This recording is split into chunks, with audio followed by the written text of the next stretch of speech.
بسم الله الرحمن الرحيم، وصل اللهم وسلم على إمامنا وحبيبنا سيدنا ونبينا سيدنا محمد، ألف صلاة وألف سلام عليه.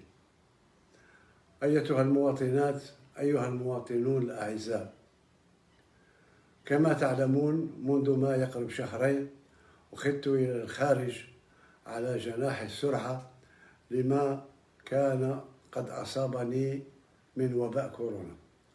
اليوم الحمد لله بفضل الله عز وجل وعيانته ولطفه في القضاء والقدر، وبفضل كذلك أطبائنا في المستشفى العسكري والأطباء الألمان، الحمد لله طريق تعافي بدأت فيه.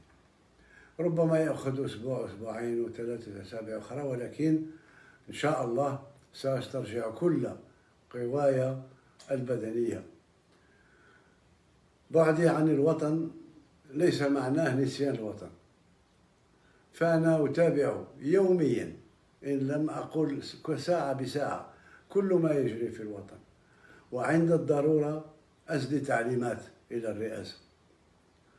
فبالنسبة للمسار الذي سطرناه مع بعض الحملة الانتخابية، واليوم رانا في نهار يوم بعد ما مرت سنة على انتخابي، وأشكركم مرة أخرى على هذا.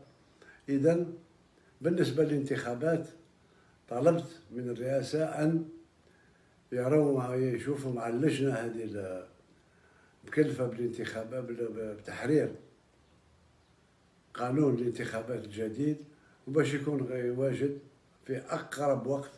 أتمنى 10 أيام ولا 15 يوم، ولكن في أقرب وقت باش ننطلق في العملية التي تأتي بعد الدستور.